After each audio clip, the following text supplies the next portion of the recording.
could see plastic everywhere.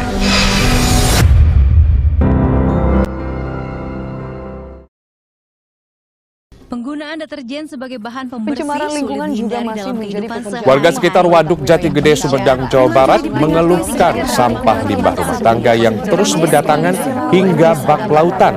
Sementara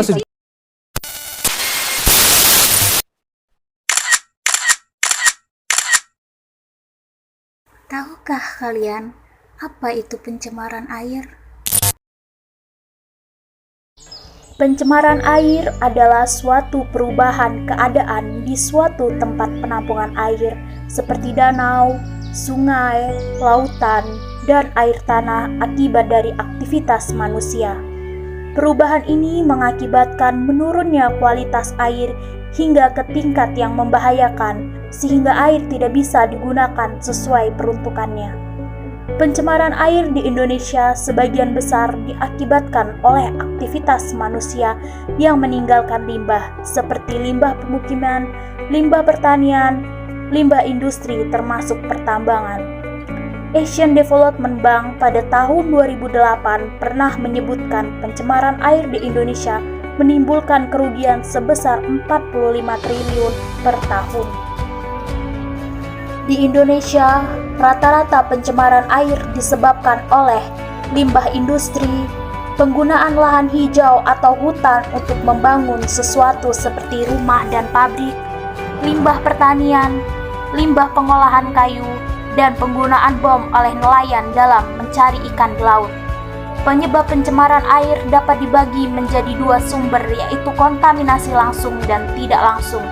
Sumber langsung meliputi efluen yang keluar dari industri, tempat pembuangan akhir sampah rumah tangga, dan sebagainya.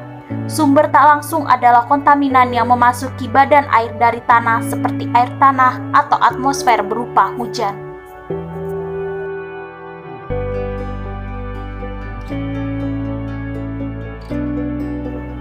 Badan Pusat Statistik mencatat pada tahun 2018 terdapat 1.847 desa yang telah mengalami pencemaran air dari total 81.626 desa di Indonesia. Dari data ini, Jawa Tengah menjadi provinsi dengan jumlah desa yang mengalami pencemaran air paling banyak dibandingkan 33 provinsi lainnya dengan total sebanyak 1.310 desa dengan pencemaran air. Adapun 4 provinsi lainnya yang masuk ke dalam 5 provinsi terparah yaitu Provinsi Jawa Barat, Provinsi Jawa Timur, Provinsi Kalimantan Barat, dan terakhir Provinsi Sumatera Utara. Pencemaran air dapat menimbulkan dampak negatif tidak hanya pada manusia tetapi juga pada lingkungannya. Adapun dampak dari pencemaran air diantaranya: 1. Sumber penyakit.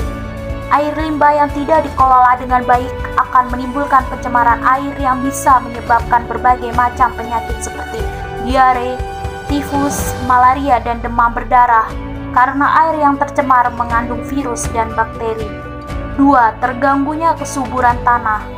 Air yang tercemar akan meresap ke tanah yang ada di sekitar air.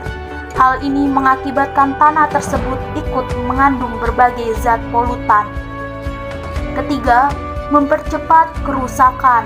Sebagian air limbah yang mengandung zat gas dapat merusak atau mempercepat proses perkaratan pada besi.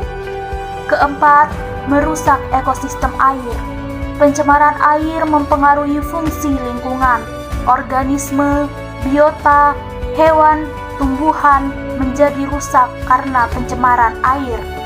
Lalu terakhir, mengganggu pemandangan. Zat anorganik dan kimia yang dibuang ke perairan menyebabkan perairan tersebut semakin tercemar, yang ditandai dengan bau menyengat dan diikuti dengan tumpukan sampah yang dapat mengurangi estetika lingkungan. Solusi inovatif yang kami berikan untuk mengatasi pencemaran air adalah dengan 3 hal. Pertama, dengan melakukan gotong royong membersihkan lingkungan sekitar. Kebiasaan gotong royong dapat mengurangi sampah dan dapat menekan pencemaran yang terjadi. Kedua adalah dengan memelihara kebiasaan sanitasi. Kegiatan ini untuk mengurangi kebiasaan buang air besar langsung ke laut untuk masyarakat yang ada di daerah maritim dan juga masyarakat desa yang masih sembarangan buang air besar di sungai atau tempat saluran air terbuka karena kekurangan toilet umum.